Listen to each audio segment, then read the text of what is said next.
noches. ¿Qué tal? Buenas noches. O tardes. Muy bien, pues son las 19 horas en punto de este lunes 25 de mayo. Por cierto que los días 25 de todos los meses no debemos olvidar que se ponga atención a la lucha contra la violencia hacia las mujeres. Y hoy es 25 de mayo, hoy recordémoslo y recordémoslo siempre.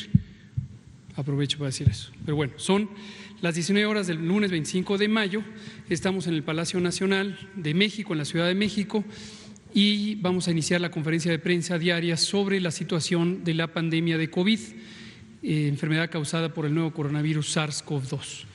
Hoy vamos a centrarnos en el informe técnico.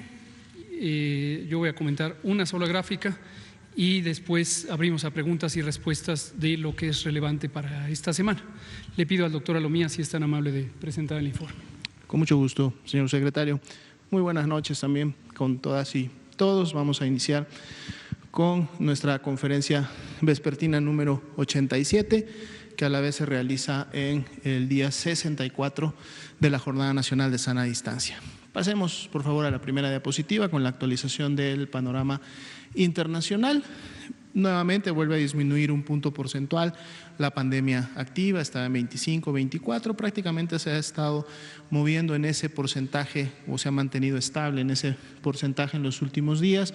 Lo que sí es perceptible es la disminución importante de la cantidad de casos en la región europea, cada vez se va contrayendo más la transmisión en esta región de la OMS, y la región de las Américas se mantiene todavía con la mayor cantidad, más del 50% de los casos confirmados en los últimos 14 días. Es el componente activo de la pandemia a nivel mundial está en las Américas. Pasemos a la siguiente diapositiva, por favor. 225.650 las personas que ingresaron a protocolo de estudio, que en su momento tienen una muestra de laboratorio que está lógicamente en algunos casos todavía esperando un resultado, pero en otros ya lo tuvimos. En 125.036 personas fue negativo a SARS-CoV-2, pero en 71.105 fue positivo al virus, por lo tanto son nuestros casos confirmados y acumulados desde el inicio de la epidemia en México de COVID-19. De esta cantidad de casos acumulados, solamente la quinta parte, es decir, el 20% de ellos, que es 14.020 personas que han dado positivo al virus y que tienen COVID-19, son la epidemia activa en nuestro país. Así también, lamentablemente, 7.633 personas han perdido la vida hasta el momento a consecuencia de COVID-19. Veamos la siguiente diapositiva, donde vemos la distribución de la carga acumulada de enfermedad en todo el país. 55.6 es la cantidad de casos por 100.000 habitantes, es la tasa de incidencia. Y en el mapa seguimos con esta distribución en donde más del 80% de los casos acumulados, ¿no?, están en más del 80%, perdón, de las entidades federativas tienen más de 500 casos ya acumulados. Siguen siendo 4 los estados que han llegado al máximo rango, que es arriba de 3.000, y es un mapa que en sus colores prácticamente también se ha mantenido estable en los últimos días. En la siguiente diapositiva veremos la distribución descendente de la carga de enfermedad acumulada. Lógicamente, Ciudad de México, Estado de México, Baja California y Tabasco son los que mantienen los primeros lugares en esta carga acumulada y son los estados que también en las últimas 2-3 semanas han mostrado la mayor intensidad de la transmisión. Pero ahora veamos entonces el mapa de la epidemia activa en México, es decir, los casos en los últimos 14 días, estos 14.020 casos. Aquí es al revés. El 80% de los estados tienen menos de 500 casos, en este mapa de los últimos 14 días. Por eso vemos colores más claros y veremos cómo esto se irá también moviendo en las últimas semanas en la medida que los estados empiecen a iniciar su descenso en la transmisión, pero otros inicien de manera más activa o empiecen a llegar a sus picos epidémicos, sobre todo a mediados de junio, que es cuando se estima que otro grupo de alrededor de 10-12 estados estarán llegando a esta condición. En la siguiente diapositiva veremos esta misma distribución, pero ahora en orden descendente.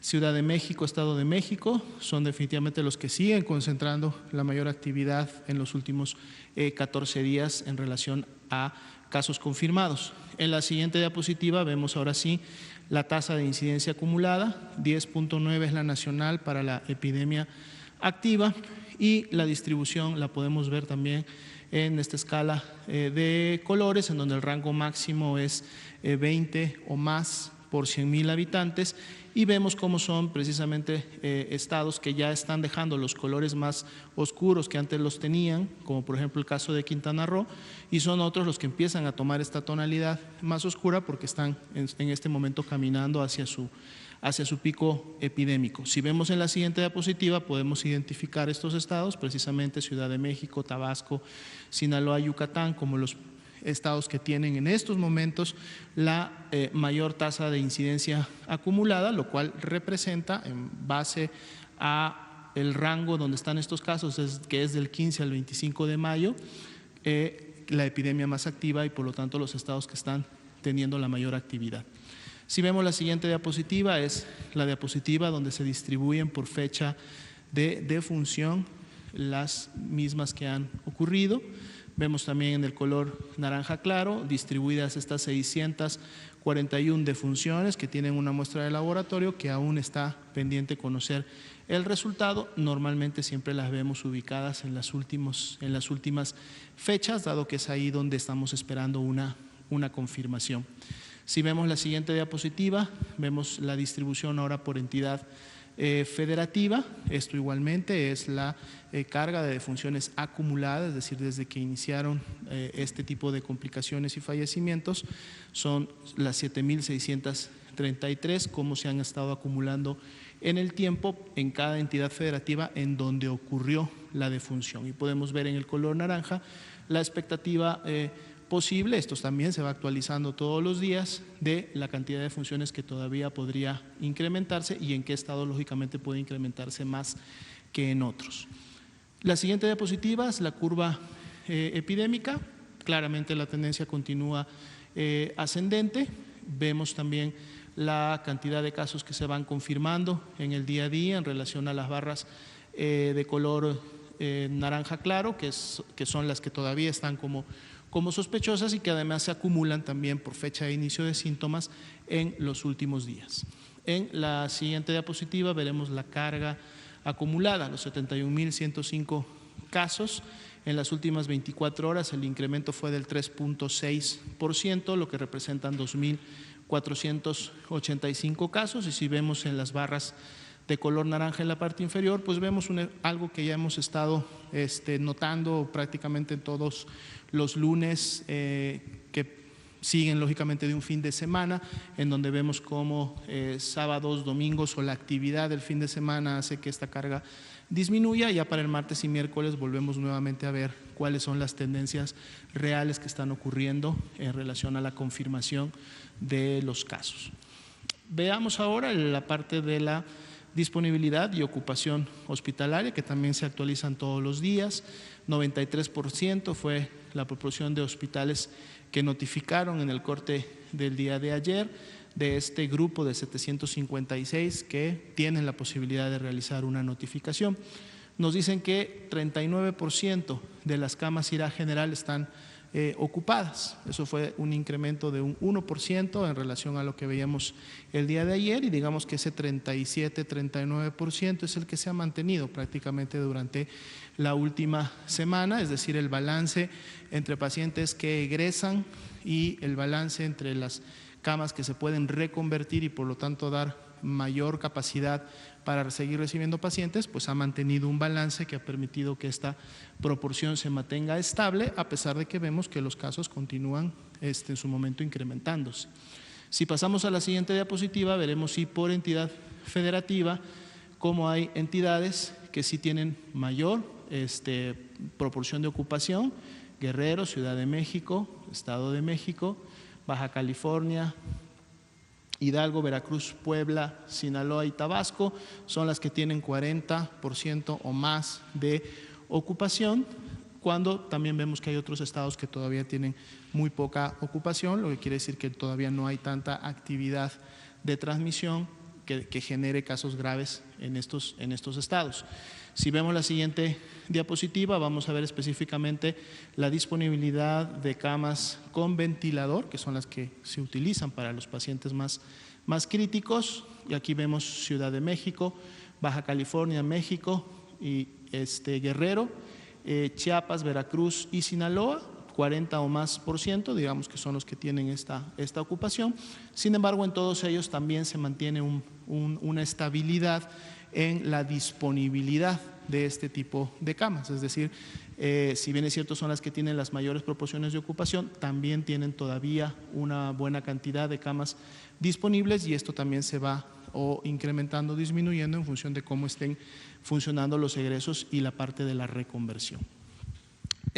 Hoy día es lunes, vamos a actualizar los datos que se actualizan los días lunes, que tienen que ver con la distribución por sexo, las comorbilidades y los porcentajes de positividad. Si vemos la siguiente diapositiva, aquí son los casos acumulados por edad y sexo, es decir, todas las personas que han enfermado, las 71.105, y vemos cómo se distribuyen por edad y a la vez por sexo. Desde que inició la epidemia en México, siempre vimos que en la cantidad de casos confirmados del total, siempre hubo una ligera incremento o una ligera predisposición en el caso de hombres. Se ha mantenido, ese 57% prácticamente se ha mantenido alrededor de ese número durante toda la epidemia en México, y pues vemos cómo las poblaciones que han enfermado más son precisamente adultos que están en la edad o en la etapa productiva, que lógicamente esto también se refleja en el hecho de que durante la jornada nacional o durante las semanas y meses previos que hemos tenido, son precisamente las actividades esenciales las que de alguna manera han mantenido la actividad de este grupo, viendo que otros grupos han quedado un poco más protegidos en función de la cantidad de casos que se han presentado. Cuando vemos la siguiente gráfica, en donde ahora vemos la distribución, pero de las defunciones, vemos cómo las barras se mueven hacia la derecha, lo que es claramente nos habla de que las personas que fallecen están sí en los grupos de edad más avanzados, y pues bueno, siempre se ha comentado y se ha comunicado que precisamente en la medida que se incrementa la edad de una persona, también se incrementa el riesgo de complicarse y en su momento fallecer de COVID-19. Aquí sí es mucho más perceptible la inclinación de por sexo, son más los hombres los que fallecen, estamos hablando de un 68%, y es una proporción también mayor que la hemos estado viendo durante toda la epidemia en México, que los hombres son más afectados, y no es una situación solo de México. Si revisamos las estadísticas internacionales, vemos cómo en la mayoría de los países han sido los hombres los que más han fallecido a consecuencia de la enfermedad. Veamos la siguiente diapositiva. Tiene que ver precisamente con las comorbilidades asociadas a las defunciones. Hipertensión continúa como la primera con un 42.8, seguida de diabetes con un 37.6 y obesidad con un 26.7, como las tres que han sido mayormente asociadas a las defunciones. Sin embargo, no podemos dejar de lado también otros factores de riesgo que han estado presentes, como son el tabaquismo, la insuficiencia renal crónica, la enfermedad pulmonar obstructiva crónica, las enfermedades cardiovasculares, la inmunosupresión, el asma y también enfermedades que específicamente causan esta inmunosupresión, como son el VIH y SIDA, que en menos proporciones, pero también han estado presentes en estas lamentables defunciones. Veamos la siguiente diapositiva. Esta es precisamente la letalidad pero que está también distribuida en función de cómo fue recibido o en su momento atendido el caso cuando demandó la atención médica.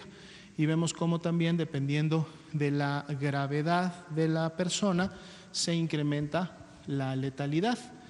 Vemos que va desde un grupo que en su momento fue atendido como ambulatorio, en donde la letalidad fue de solo el 1.8%, hasta una letalidad que se da en los pacientes intubados, que llega o es mayor, que llega a un 66% de letalidad.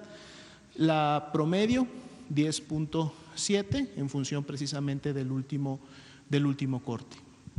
En la siguiente diapositiva vemos ahora los porcentajes o el índice de positividad por semana epidemiológica, pero también distribuido un poco en función del estadio clínico o las características que presentaba la persona cuando llegó a demandar atención médica. La positividad general es de un 36%, pero dependiendo de este estadio clínico podemos ver cómo también en los casos ambulatorios ese porcentaje de positividad es menor. La semana 21 todavía está en construcción, no le hagamos mucho caso a esas caídas que vemos en la semana 21. La 20 está así, digamos, prácticamente por terminarse de construir, digamos que aún ya a un 70-75%, porque todavía hay resultados pendientes de la semana 20.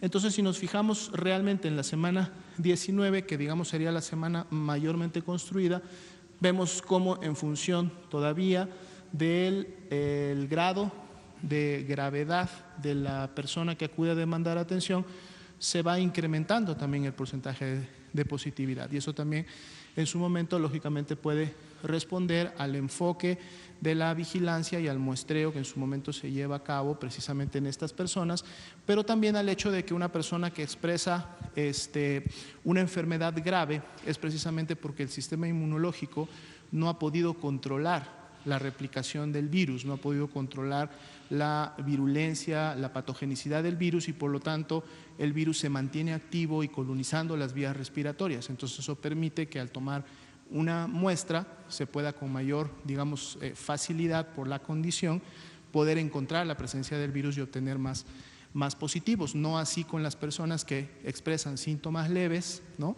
que en su momento, pues lógicamente el sistema inmunológico está respondiendo, por lo tanto la cantidad de carga viral es menor y entonces puede haber resultados menos. Eso puede en su momento explicar también por qué vemos estas diferencias.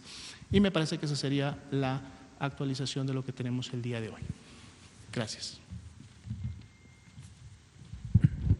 Muchas gracias, doctor Alomía. Yo quisiera hoy comentar con ustedes solamente una imagen, una gráfica que es parte de algo que ya hemos comentado en varias ocasiones y que desde luego ha despertado mucho interés público, aunque a veces en algunas personas un estado de confusión respecto a la terminología cuando se usa la expresión aplanar la curva epidémica. Hoy hemos decidido presentarles otra visualización del mismo fenómeno, que es la ocurrencia de casos de COVID en el tiempo, pero con una representación de la curva de casos acumulados. La curva de casos acumulados. Esta curva de casos acumulados es la curva que va sumando la cantidad de personas enfermas que se notifican y en este caso particular, en esta visualización, se confirman día con día. Aquí es importante visualizar y recordar que la vigilancia epidemiológica no depende solamente de casos confirmados, depende de un número amplio de indicadores diversos. Cuando nos referimos a las personas enfermas, también son casos sospechosos, que ustedes ya dominan perfectamente la perspectiva, son personas que cumplen una definición porque tienen síntomas característicos y se les toma una muestra a las personas que tienen enfermedad suficientemente grave para ser hospitalizados y esta se manda a analizar al laboratorio y un tiempo después, tecnológicamente en 6 horas, considerando todo el proceso desde la toma de muestra, el envío, el procesamiento en el laboratorio y la integración de resultados y la comunicación puede llevarse hasta algunos días.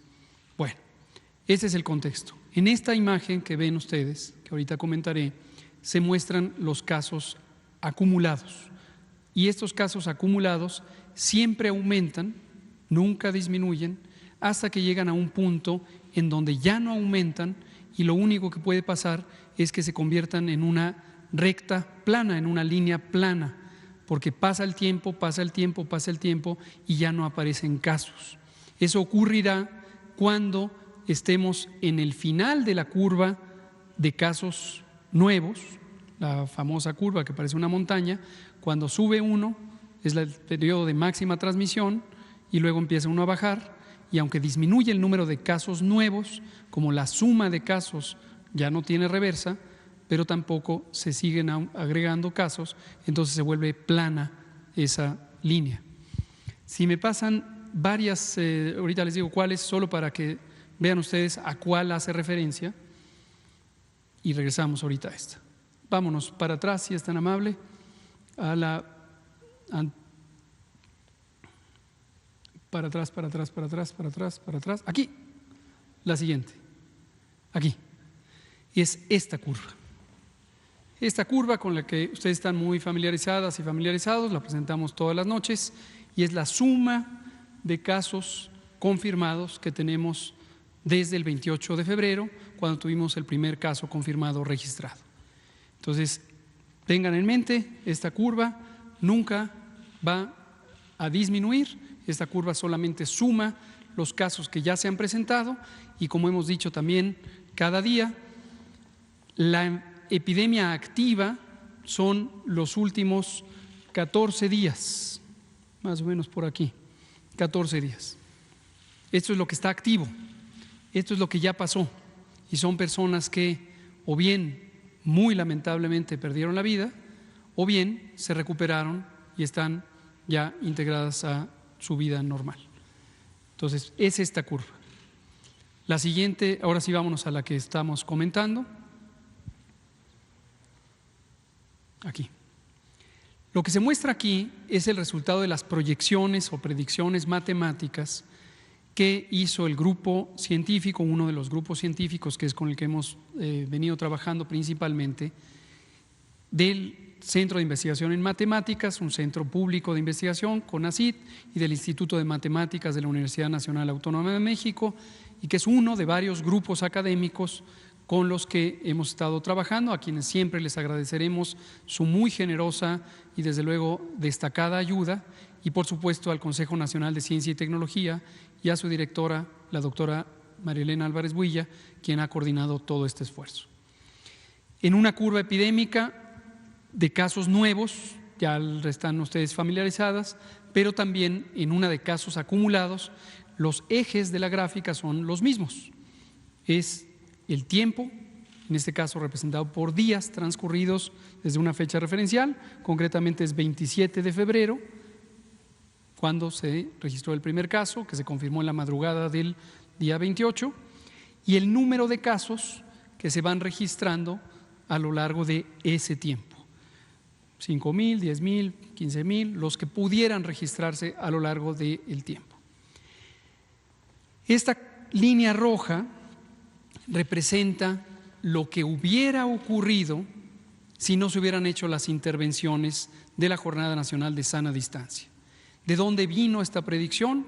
Vino del conjunto de datos observados hasta el 22 de marzo, fecha inmediata anterior a que entrara en funcionamiento la Jornada Nacional de Sana Distancia, y de un modelo matemático que sigue unas reglas básicas sobre la probabilidad de cambiar del estado de susceptible al estado de expuesto al virus, al estado de infectado e infectante por el virus, al estado de recuperado.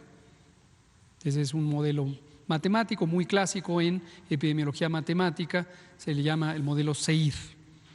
Pero a lo que voy es que este es lo que hubiera ocurrido si no se hubieran hecho las intervenciones de sana distancia. ¿Qué hubiera ocurrido? Hubiera ocurrido que habríamos empezado, no se ve porque están superpuestas las curvas, pero también hay una línea roja aquí. Habríamos tenido los casos aumentando cada día, el número nuevo de casos se seguiría sumando y aumentarían y aumentarían hasta llegar a un punto donde ya no pueden aumentar más porque ya transcurrió la curva epidémica. Y en ese momento, que hubiera sido el 10 de abril, habríamos tenido la extinción de la epidemia. Todo esto es la Ciudad de México, que quede muy claro, el Valle de México, de hecho, el Valle de México, pero se habría extinguido esa curva epidémica aproximadamente el 10 de abril. Y después ya nos sumaríamos casos y seguiría esta recta plana con la cuenta de casos que se hubieran sumado hasta el momento. Noten ustedes, porque es verdaderamente impresionante, que tan solo del 28 de marzo al día 10 de abril, en estos 12 días, se habría agotado la epidemia. Uno podría pensar que positivo, hubiéramos tenido una epidemia muy corta, ya hoy estaríamos despreocupados, pero no, porque lo preocupante es que hubiéramos tenido la cantidad de casos que se puede tener a lo largo de varias semanas y meses en tan solo esos 12 días. Y habríamos llegado a sumar estos 40,000 casos, casi 38,500 casos, en tan solo 12 días. Evidentemente hubiera colapsado el Sistema Nacional de Salud. El sistema de atención no habría sido competente para recibir a tanta gente. Esto es solo la Ciudad de México, solo la Ciudad de México. En contraposición tenemos estas tres curvas. En realidad son actualizaciones de la predicción, pero noten ustedes que en el color azul oscuro, azul marino, es la predicción original del 22 de marzo. Y es lo que habría ocurrido cuando se hicieron las intervenciones de la Jornada Nacional de Sana Distancia. Las otras dos, la azul claro y la verde, son simplemente actualizaciones en esas fechas, el 27 de abril y la más reciente el 21 de mayo. Hemos tenido otras en medio casi cada semana, pero ponemos estas tres para no abrumar la gráfica. Las curvas son muy semejantes. Finalmente, en las columnas de color salmón tenemos lo que ha estado ocurriendo con los casos confirmados a lo largo del tiempo. También es muy notorio cómo la predicción desde la primera ha sido considerablemente certera, cercana a la realidad que se ha presentado a lo largo de todos estos días.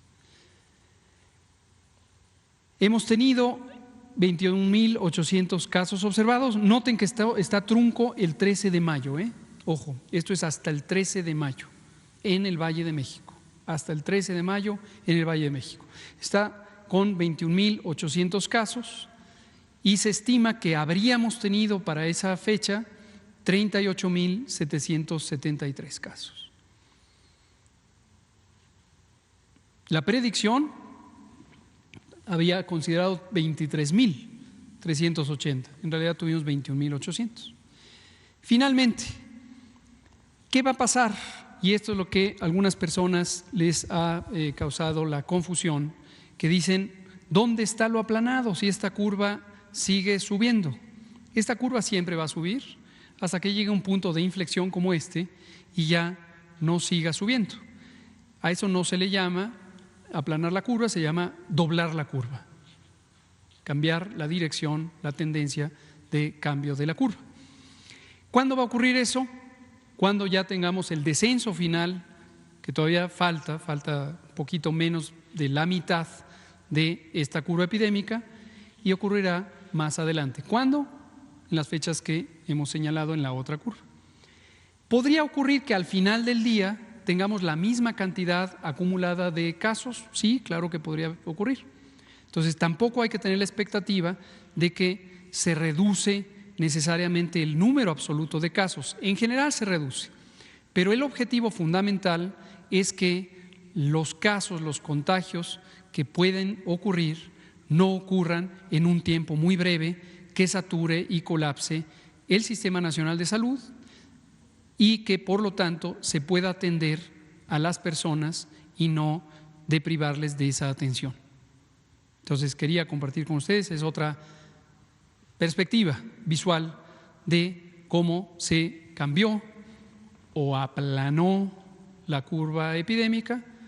Es esto lo que ocurrió, lo que ha estado ocurriendo, comparado con esto, que es lo que habría ocurrido si no se hubiera hecho las intervenciones de salud pública.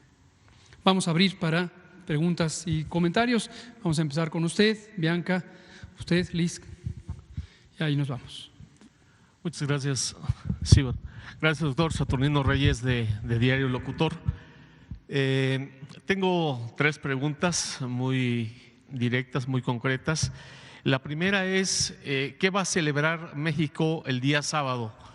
Porque por ahí una televisora ya anda aventando campanas al vuelo diciendo que va a haber un festejo, y esto puede traer confusión a las personas porque estamos en el semáforo y usted quedó que esta semana se va a hablar del semáforo.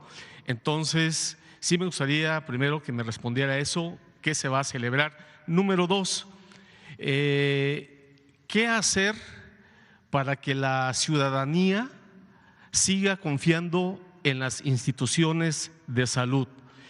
Y le pregunto esto por lo siguiente, porque ha habido casos en estados como en Veracruz, en el Estado de México, aquí mismo en la Ciudad de México, donde hay personas con síntomas y prefieren no asistir a la clínica porque dicen, si entro ya no salgo. ¿Y por qué dicen si entro ya no salgo? Porque un caso específico en Veracruz, entró una persona por operación de rodillas. ¿Qué pasó adentro? No sabemos. A la media hora falleció y la funeraria fue a buscar a los familiares de esta persona a su casa para pedirles que en el acta de defunción apareciera que había muerto por COVID cuando era por otra cuestión. Entonces, sí me gustaría que le aclarara eso a la población. Y la tercera pregunta es, ¿qué enseñanza le ha dejado a usted como en el área de epidemiología esta contingencia, esta pandemia? Porque esta enfermedad, no sé en qué rubro la vayan a clasificar, porque hay enfermedades dentro del sector salud que no atienden a los pacientes por ser costosa para el Estado mexicano. ¿Qué tanto le va a costar al Estado mexicano poder atender esta enfermedad posterior? Hagamos de cuenta que ya todos estamos en verde, ya todo es bonito, México el país de las maravillas, ya estamos bien. ¿En qué va a ser clasificada esta enfermedad de todas las enfermedades que hay para que sea atendida correctamente y que los mexicanos, como se anuncia mucho, realmente tengan ese acceso a la salud? Porque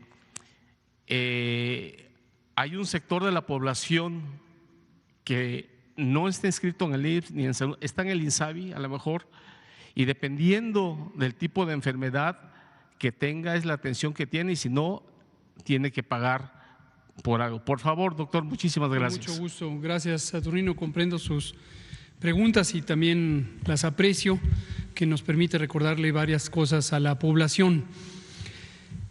Me voy a ir primero a la segunda, el tema del miedo.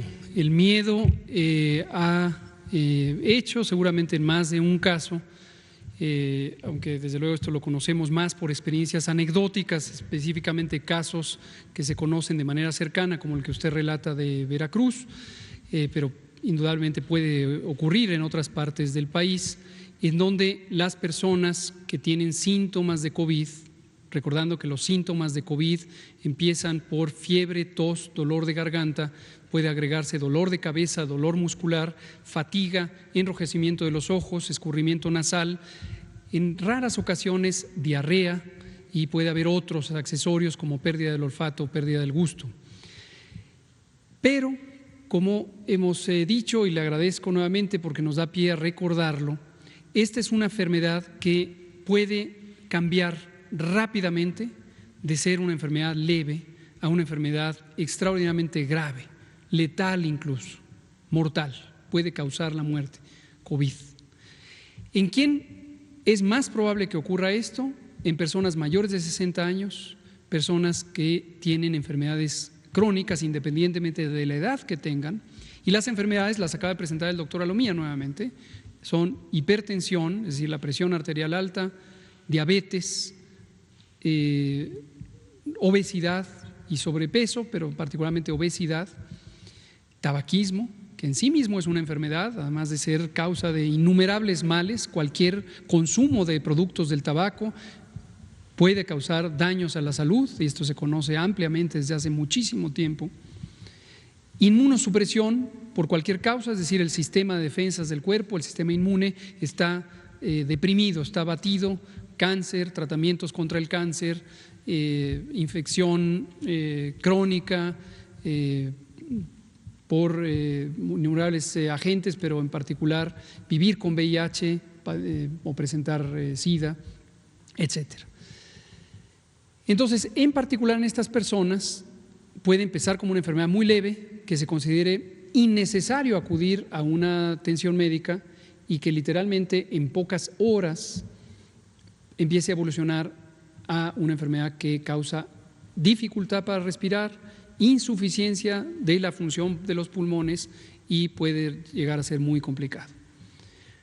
Quiero agregar aquí, que lo hemos dicho en varias ocasiones también, como un elemento adicional de precaución, y dado que en México tenemos una inmensa epidemia o estado endémico de enfermedades crónicas, precisamente estas, las personas que tienen familiares con diabetes o familiares con hipertensión, es recomendable que tomen precauciones adicionales y que asuman que también podrían estar en el grupo de riesgo, porque una proporción muy grande de personas con este tipo de enfermedades, en particular diabetes y también hipertensión, no saben que lo padecen,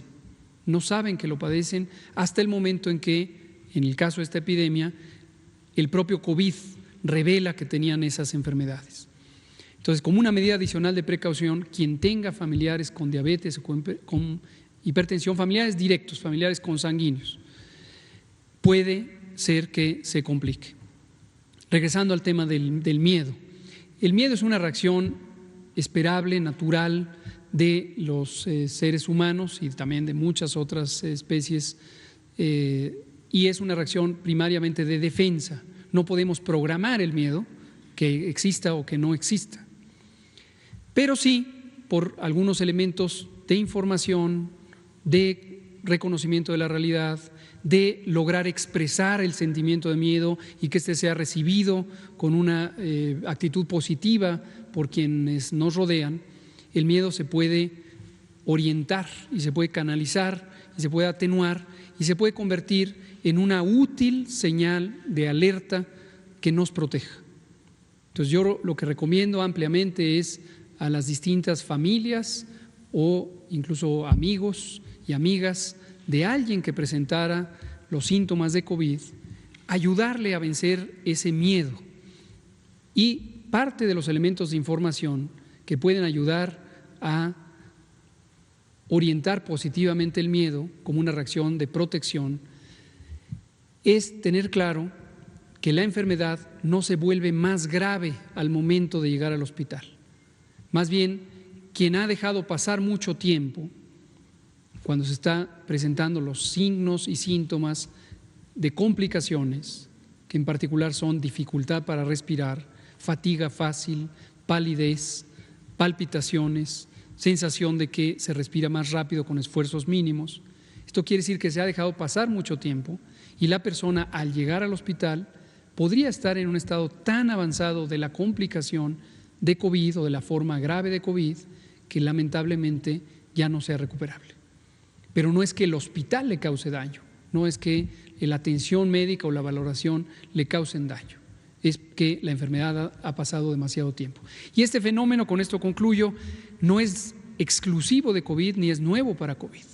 En innumerables padecimientos, estos mismos, la diabetes, por ejemplo, hay personas que saben que tienen diabetes, pero quizá por este fenómeno de resistencia empiezan a esperar,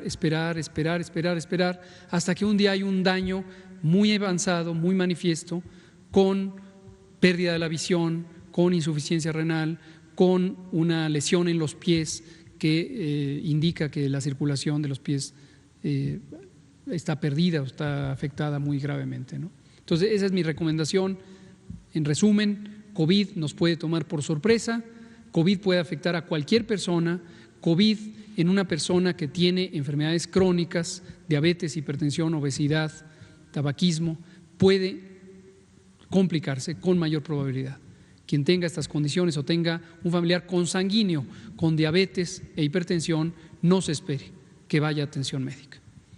¿Qué se festeja o festejará el sábado 30 de mayo?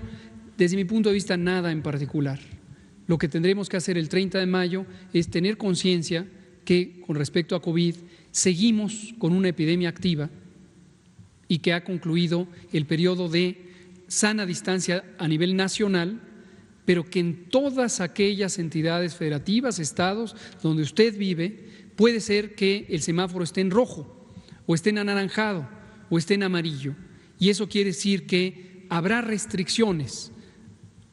Si usted no trabaja en una actividad esencial, no podrá ir a trabajar si el semáforo en su estado está rojo.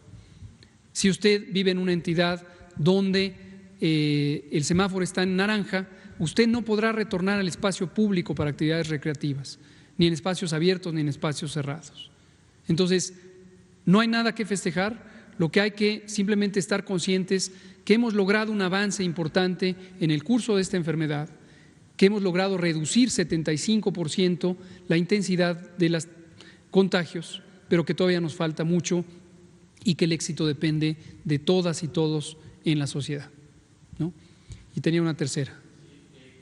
¿Qué cuadro de enfermedades va a quedar el COVID y qué enseñanza le ha dejado a usted toda esta pandemia? Enseñanzas, en algún momento vamos a hablar largamente, esto amerita 1 o 2 sesiones sobre las distintas lecciones aprendidas. Ayer que me hacían esta pregunta, que me parece muy importante, la hacía Daniela, apenas tuve los últimos minutos para hablar de ello. Preferiría en conjunto hablar de todas las lecciones aprendidas, hay muchísimas que ya desde este momento se pueden tener y vendrán otras. Ahora, ¿dónde queda COVID?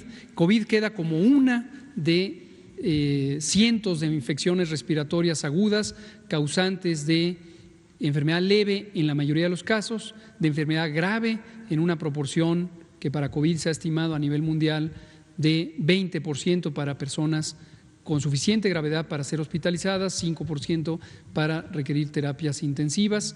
Y desde luego, en México, desde el 1 de enero de 2020, nos hemos tomado muy en serio el principio del derecho constitucional, específicamente del artículo 4, que desde 1984 indica que la protección de la salud es un derecho de todas las personas que viven en el territorio nacional.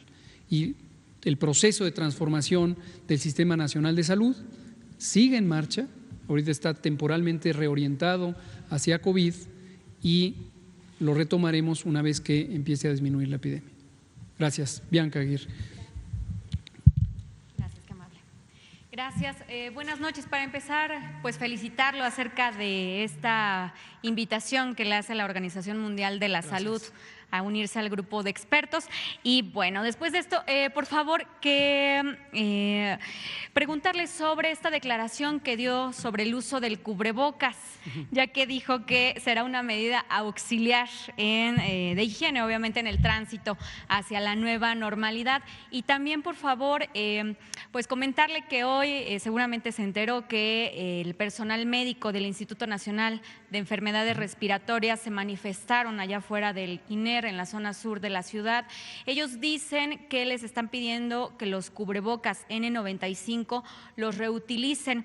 También lo que ellos nos comentaron es que el jueves pasado llegó un tráiler con equipo en el que venían pantallas, celulares y bueno, pues también cubrebocas que se tienen en el área de activo fijo y que, bueno, pues no los han sacado, quieren saber qué va a pasar con esto y pues obviamente ahora sí vamos muy, muy avanzados en esto de la pandemia y ellos pues siguen todavía manifestándose que no tienen los insumos médicos necesarios. Por favor, gracias. Cómo no, muchas gracias. Empecemos por esta última.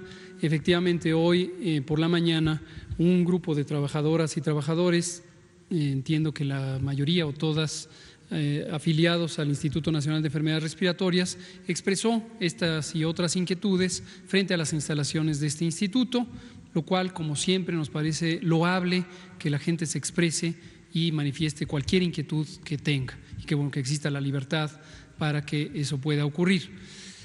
Las inquietudes específicas son mixtas, justamente como usted lo relata, pareciera que algunas derivan de desinformación o información no completamente apegada a la realidad. Por ejemplo, esto de los celulares, pues el gobierno no ha hecho ninguna compra de celulares, por lo menos no la Secretaría de Salud, porque no es un instrumento que en este momento sea relevante para el manejo de la epidemia.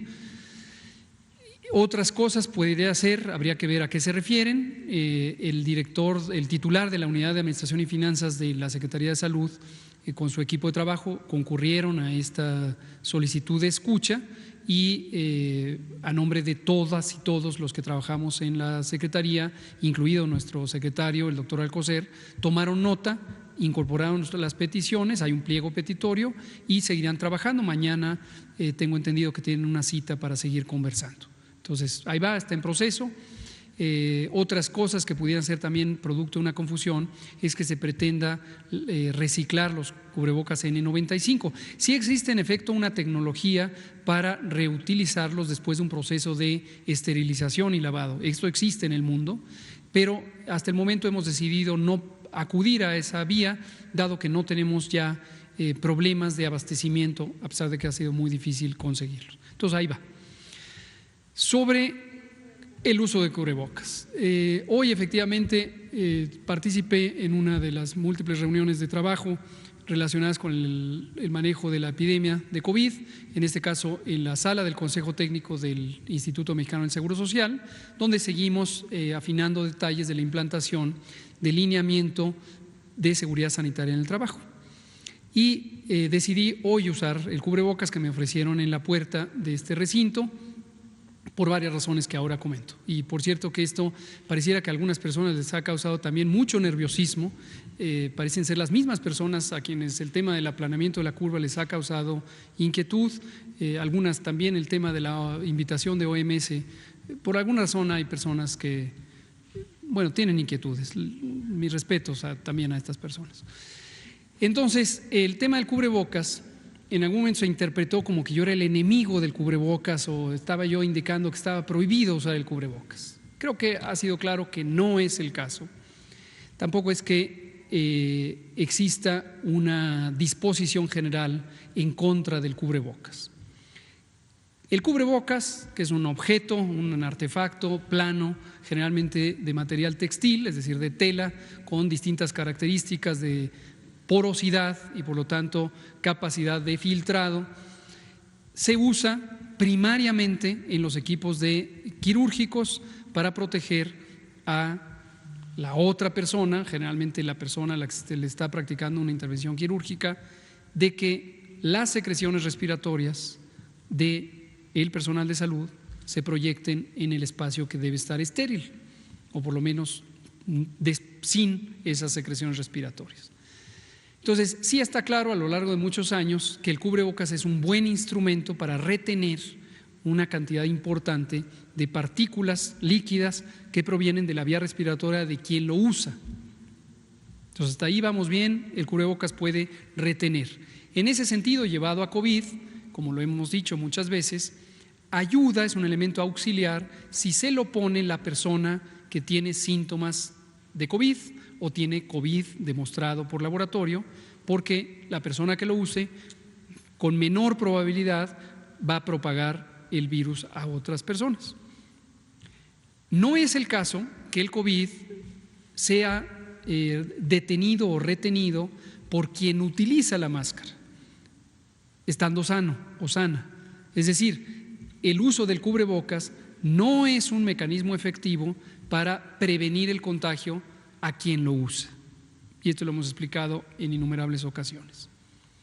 Tercero, la idea de usar de manera generalizada el cubrebocas con la esperanza de que aquellas personas que se encuentran en el periodo, lo que médicamente llamamos presintomático, es decir, ya están infectadas pero aún no empiezan los síntomas y pudiera haber una probabilidad ciertamente menor, pero existe, de contagio por parte de quien todavía no tiene síntomas o quien nunca desarrolla síntomas o los desarrolla muy leves.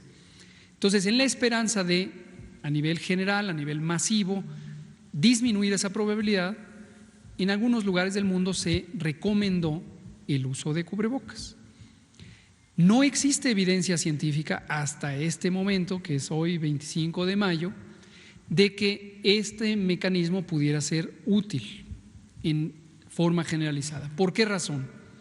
Porque el uso de cubrebocas requiere constancia, disciplina, tenerlo todo el tiempo, y requiere que las personas que pudieran ser presintomáticas o ya sintomáticas lo tengan todo el tiempo, que no se toquen la cara, que cuando disponen del cubrebocas lo tiren en un sitio seguro para que no lo vaya a agarrar nadie más, que no se tallen los ojos, etcétera, etcétera, etcétera. Entonces, ¿cuál es el equilibrio o el balance neto de usarlo de manera masiva, conociendo que una proporción muy importante de la población pudiera no usarlo bien y que el mal uso pudiera ayudar a que se contagien esas personas u otros a su alrededor? No se sabe en el mundo entero. Y eso llevó a que, si bien algunas agencias de salud pública particulares, como los muy prestigiados Centros de Control de Enfermedades de Estados Unidos, lo recomendaran, otras, como la Organización Mundial de la Salud y varias agencias europeas, dijeran no hay una recomendación formal de ello. Retomo. En México lo dijimos así, dijimos puede ser un elemento auxiliar, pero no. Ahora, ¿por qué hoy sí estoy diciendo cubrebocas y yo mismo me puse uno, más aquí lo tengo? ¿Y por qué antes no? Por una sencilla razón. Cuando tuvimos la Jornada Nacional de Sana Distancia, que sigue vigente y termina el 30 de mayo y que hay que aprovechar sus últimos días, el énfasis fundamental fue quédate en casa. Si empezamos a desviar la atención pública con elementos auxiliares de dudosa efectividad, entonces se empiezan a relajar las medidas fundamentales que nos han llevado a una reducción de 75% en la velocidad de los contagios. Segundo, hemos explicado que en México, dadas una serie de características sociales y económicas de enorme desigualdad, nos ha interesado que el sujeto o la sujeto de la intervención no sea la persona, México es distintivo en ese sentido. La persona no es la protagonista de las intervenciones, sino los elementos estructurales, el trabajo, los espacios públicos y las escuelas. Por lo tanto, la responsabilidad de que haya una desmovilización fuera del espacio público es de esos elementos estructurales, de las personas dueñas de las empresas, de quien administra el Sistema Nacional Educativo, de que tiene responsabilidades administrativas sobre el espacio público. Y lo hicimos a propósito por las razones que hemos explicado en otra ocasión. Introducir el cubrebocas hubiera resultado en una confusión, como ocurrió en varios municipios, en donde se empieza a querer ejercer la acción coercitiva sobre la persona, poniéndoles multas, 4,800 pesos, entiendo, en algunos municipios cercanos, o se les quiere arrestar, como ocurrió en algunas entidades federativas. Y estamos en contra de ello. Termino. Ahora que concluirá la Jornada Nacional de Sana Distancia, a pesar de que en algunas entidades federativas se seguirá durante un tiempo definido restringiendo la movilidad en el espacio público, se vuelve un elemento auxiliar de la prevención en aquellos espacios cerrados, como el transporte, en donde se va a empezar a recuperar la movilidad. Entonces, estar en un microbús o en un autobús o en el metro con una proximidad que no permite la sana distancia puede ser de ayuda utilizar el cubrebocas, pero insisto, para evitar que quien tiene el virus lo propague, no para una mascarilla de protección para quien lo recibe. Esas son las motivaciones para hoy sí y ayer no. Creo que nos va a dar tiempo de una última con Liz, quizá dos. Gracias. Buenas noches, Lisbeth Álvarez del diario Basta y Grupo Cantón. Doctor, sobre el caso del INER, desde el 10 de mayo yo misma fui la que le leyó el comunicado que habían recibido los trabajadores por este equipo de protección que no tenían. La pregunta es, ¿por qué no hacer caso antes y ahora que ellos se manifiestan, ¿no? ¿Por qué poner atención si con anterioridad ya se había pues mencionado este tema precisamente aquí? Y en una segunda pregunta, nada más en la línea de los cubrebocas, saber sobre la hipoxia. Es decir, las personas ya están saliendo de casa, una medida de protección es usar el cubrebocas. En el transporte público las personas refieren inclusive que les falta el aire al traer el cubrebocas y venir con varias personas, y inclusive que se están mareando. Entonces, no sé si tenga que ver esto con lo que se le llama la hipoxia. Ojalá y eso. Gracias. Muchas gracias. Primero sobre el tema del INER. No, en todo momento hay que hacerle caso a las personas y en todo momento le hacemos caso a las personas que expresan una insatisfacción con una situación de la realidad en la que hay una responsabilidad del gobierno contribuir a resolverla. Es importante no hacer generalizaciones. En primer lugar, por mucho que me merecen a mí, a todos los del equipo, respeto, el conjunto de personas que hoy se manifestaron no necesariamente son los trabajadores del INER. Es decir, no es todos los trabajadores del INER, no es su representación sindical actualmente registrada, es un conjunto absolutamente respetable de trabajadoras y trabajadores que tiene una demanda, no dudo que motivada legítimamente y que debe ser atendida. Pero entonces no es el mismo fenómeno. A lo largo del tiempo puede haber alguien que tenga una inquietud sobre algo en particular, puede ser alguien que tenga una inquietud diferente en momentos diferentes. Sobre el cubrebocas, ya que estamos en esto. Difícilmente el cubrebocas, o los cubrebocas de uso convencional, incluyendo los de N95, tienen una característica de impermeabilidad o de resistencia al flujo del aire, y con el aire el oxígeno.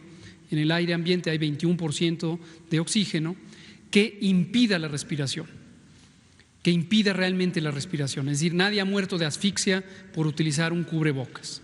Lo que sí puede ocurrir son dos fenómenos, posiblemente otros, pero dos que quiero mencionar. Uno es que aumente la concentración de dióxido de carbono en la sangre y que con ello cambie el nivel de alcalinidad en la sangre. Y esto, de hecho, no están para saberlo, pero es un recurso que se usa frecuentemente en las salas de urgencias cuando hay alguien que está viviendo una etapa de ansiedad aguda y que empieza a respirar rápidamente, y al respirar rápidamente disminuye la concentración de dióxido de carbono en la sangre y entonces empieza a estar en un estado de acidez de la sangre. No es una acidez crítica, es realmente un cambio menor. Y eso lleva a algunos, a veces que se acalambran las manos y demás. Y se utiliza un recurso muy simple que es ponerle un medio físico, una bolsa de papel, por ejemplo, y pedirle que respire con suavidad durante algunos minutos hasta que cambian estas condiciones. Ahora, cuando pasa eso, y pasa lo contrario, que una persona empieza a concentrar dióxido de carbono en la sangre, empieza a tener algunas manifestaciones que pueden ser como somnolencia, sensación de mareo, dolor de cabeza, puede sentir que la cabeza se le expande, lo describen algunas personas, y puede finalmente tener lo que médicamente se llama lipotimia, un desmayo, ¿no? El otro fenómeno puede ser meramente psicológico y puede ser una etapa de mucha ansiedad al sentirse enclaustrado, ¿no? Por tener restricción de la vía respiratoria y luego restricción de la movilidad. Pero yo diría, no hay peligro alguno de usar un cubrebocas, nadie muere por asfixia con un cubrebocas. ¿O lo usó por un protocolo o por síntomas? Afortunadamente hasta el día de hoy, 25 de mayo, no tengo ningún síntoma compatible con COVID y lo usé por dos razones. Una, lo que ya expliqué extensamente, para ir posicionando el uso de este dispositivo como un elemento auxiliar de la prevención particularmente en espacios cerrados, una vez que concluye la Jornada Nacional de Sana Distancia. Y otro por respeto, desde luego, a las instituciones y a las disposiciones que en ese contexto local ha hecho el Comando Operativo COVID del Instituto Mexicano del Seguro Social, que dirige nuestro muy querido maestro Zoe Robledo. ¿Y cómo se pone? ¿Se pone? ¿Quieren ver cómo se pone? Se utiliza, algunos de ellos, como es este modelo, no todos son iguales, tienen una barra de un material metálico maleable que hace una especie de molde para la nariz. Estos tienen unas cómodas orejeras, hay unos que se ponen por arriba pero entonces hay que cuidar que el borde esté arriba. Y se pone así, se articula las orejas, hay quienes tenemos suficiente oreja, y se mantiene así. Nótese que aquí entra el aire y aquí, si yo tuviera COVID, estaría en posibilidad de proyectar cierta cantidad de aire con también partículas. Es decir, no es una protección absoluta del paso de estas partículas. Caducan, estos generalmente pueden durar en un uso continuo una jornada de trabajo, y estos se deben desechar en un sitio seguro, en una bolsa roja de residuos peligrosos biológico-infecciosos de los que hablamos el otro día. ¿Mande usted? ¿Cómo? Claro, claro. Yo lo voy a tirar, yo no tengo síntomas, como lo he dicho, y estoy asumiendo que no tengo transmisión y cuidaré que nadie en mi familia o en mis cercanos lo toque. Ya no nos queda tiempo. Olinka, disculpe. Son las 20:01, aquí se acaba la conferencia de prensa, mañana seguimos, y a partir de mañana, esto quería también que lo tengan presente, nadie me preguntó por el semáforo, por usted sí, pero mañana tenemos reunión con los gobernadores y las dos gobernadoras y queremos primero conversarlo con ellos y una vez que hay consenso ya presentarlo públicamente. Muchas gracias. A las 10 de la mañana. ¿Vale?